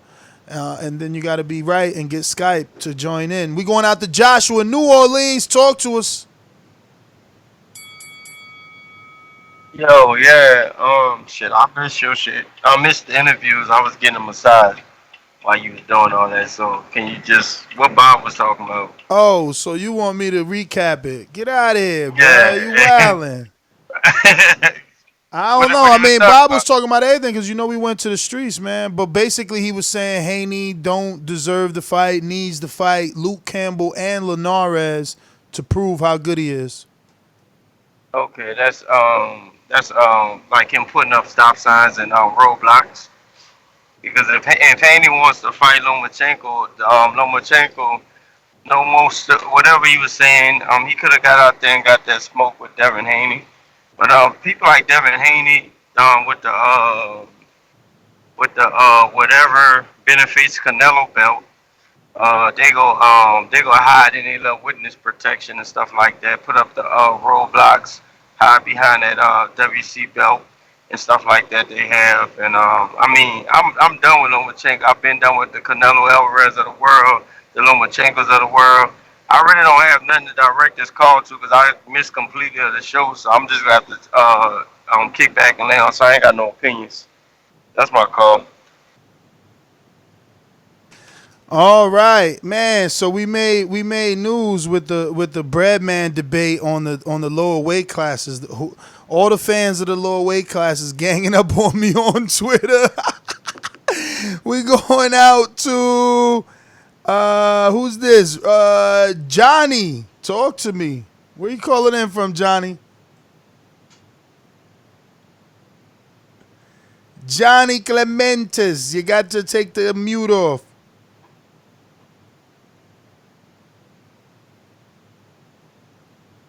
Johnny going once. Twice. We're going out to Rod and A70. Talk to me. What's up, man?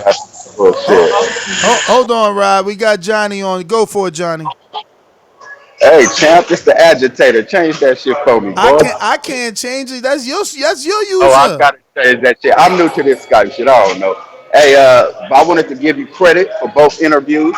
I didn't feel like you showed Bill Haney enough respect. You should have treated him like you treated Bob Arum. I'm not trying to get on you though, Ness. Ness, I love you, Ness. Real shit.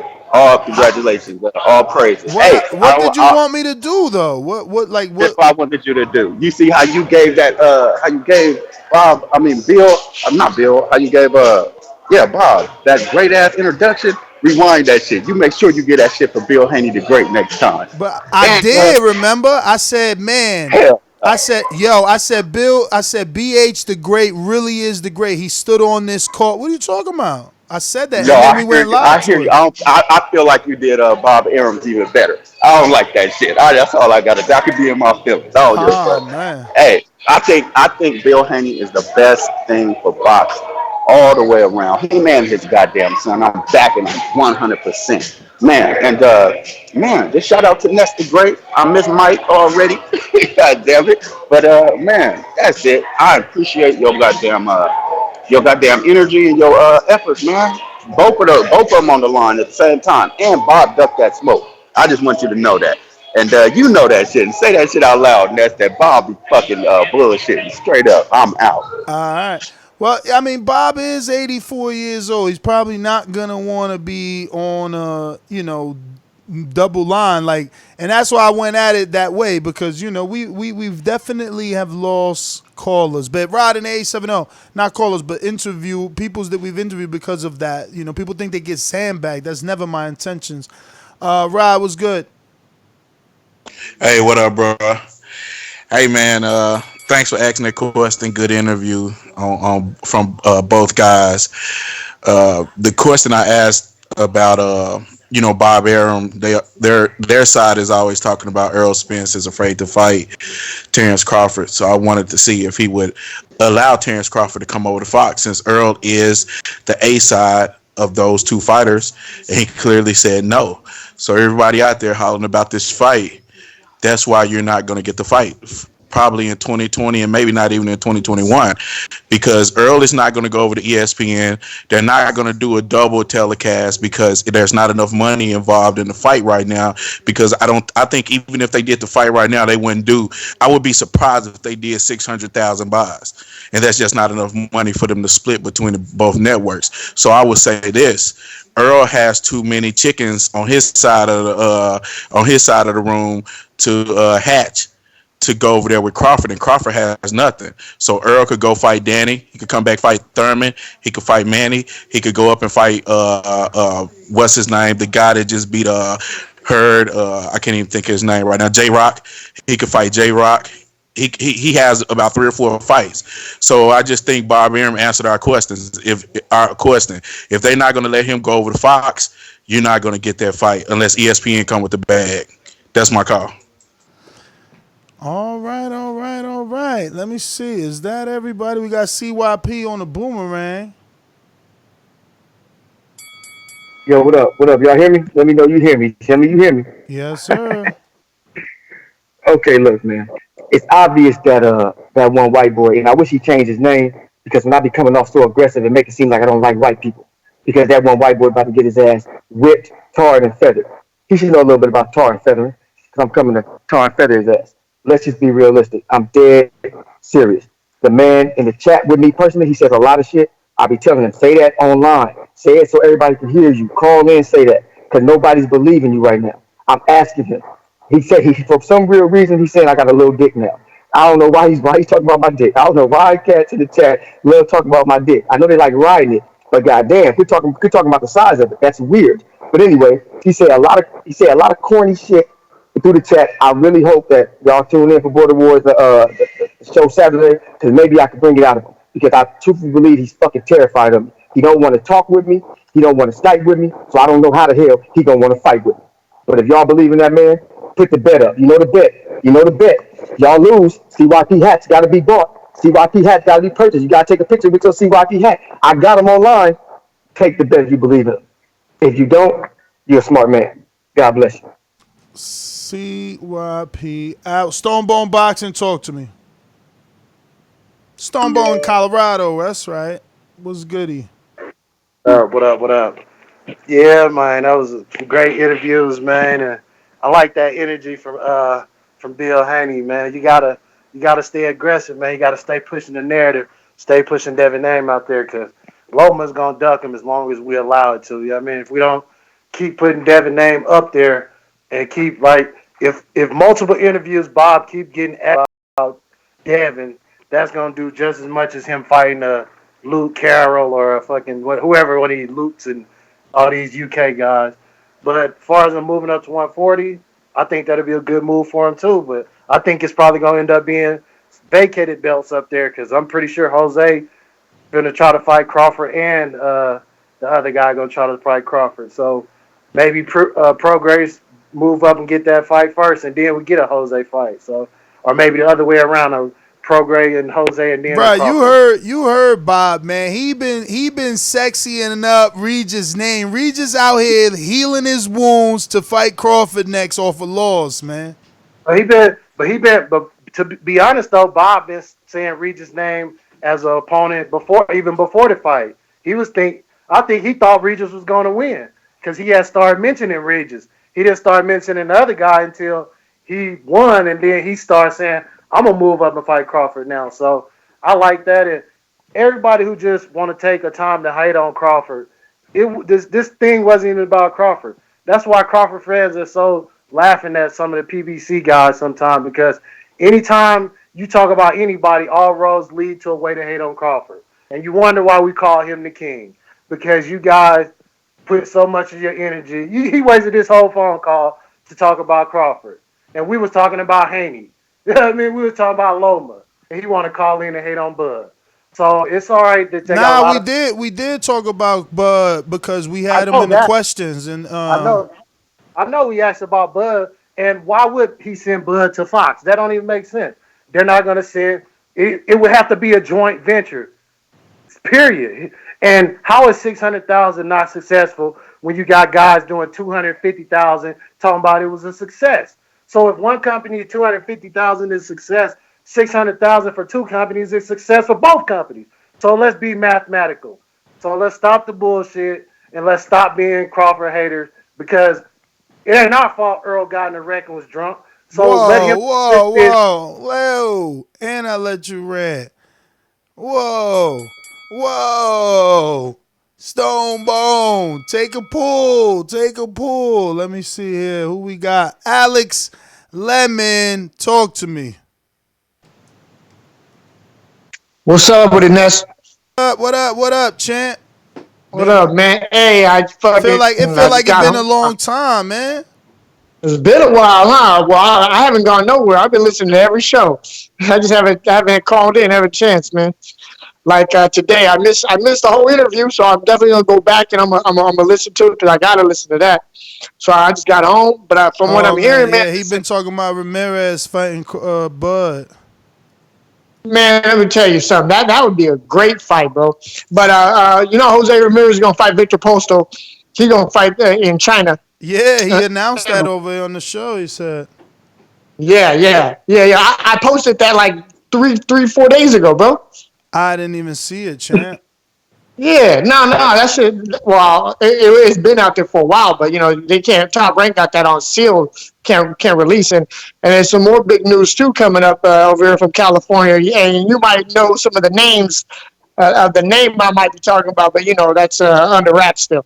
But to go back from what I'm hearing is about Loma and Haney. Haney's from California. I love David Haney, but him going against Loma right now, it doesn't make no financial sense for Loma. Loma's going for But big why money. does it gotta make? Why does it gotta make financial sense when you the mandatory? True, of course, for a boxing fan, of course, it makes sense. But you know that boxing's a business, and they're not going to fight unless the paycheck pays. You know what I mean? Plus, there's high risk, and there's no paycheck. Now, the only thing Loma could do is fight Haney right now while he's still green, because Haney, to me, right now, Haney has he's mad skills, everything, but he'd be raw. He'd be kind of like fighting like when Mayweather fought Canelo. You know what I mean? So that would make sense for Loma to put that name on his resume right now, because I think he can edge out Haney right now. But about the Crawford press conference, I mean, a press conference doesn't make sense, financial sense, because it's not going to bring in more views. Nobody knows who he's fighting, the Mean Machine. I've never heard of this guy. And Crawford, they're just going to get this done, and then we'll hopefully get something bigger next year. Now, Jose Ramirez, man, he's dominating the 140-pound division. Regis Progress is, he's old news. No, I don't even know why they're talking about him. But Josh Taylor, we don't need to be talking about Josh Taylor. He's next on the list. One loss and he's old news. We shouldn't be talking about him. Boxing fans are fickle, man. Against Jose Ramirez? Jose Ramirez is in the top of the 140-pound division. Why are we talking about Progress, who is not now? Josh Taylor's. We need to be talking about Josh Taylor. We talking about him because that's the promoter. The promoter that promotes Ramirez brought him up, not us. But thank you for calling in, champion. That is everyone. Let me get to these super chats. Don't want to leave anyone behind. I do appreciate everyone in the super chats, It isn't easy doing these shows. And what I mean by that is, YouTube is such a fucking little jerk, bro. Ooh, they probably going to flag me for that. And that's what I'm saying. They flag for everything. Like, I can't believe they flagged my Gervonta Davis, Adrian Broner video in Vegas. And they gave me a violation. Like, I did something. I'm like, bro, how they going to tell me I can't show weed? I'm in Vegas. It's legal to smoke in Vegas. What the fuck? Crazy, bro. Crazy. But anyway, let me see. We got L Dog says the Bob Father is the GOAT. Vasyl Lomachenko and Canelo run boxing. Shout out from New Zealand. We got Cito Ramos just sending super chat love. Thank you. And Mr. CYP says, if y'all can't bet on John, it's obvious you actually love CYP. Money talks. Call in. All right. He's taking all bets against him and White Boy John in Texas, February 29th. As long as CYP signs up. Has he signed up, ladies and gents? Saturday. Tune in for Border Wars show. We'll discuss everything Border Wars. I want to thank everybody for tuning in. Don't forget, you can hit that thumbs up button in the future, present, past. It helps with the visibility of this show, helps us grow, helps us continue to get big-time guests, helps me travel to get these fight camps, man, and grow the show. I want to get to these big 100,000s, million. I want 1 million subscribers. Why can't I get 1 million subscribers? I need 1 million subscribers so that we could really bubble. That being said, I'm out, man. That's just me speaking into the existence, doing my best rendition of There's only one Deontay Wilder. Check out on the next one.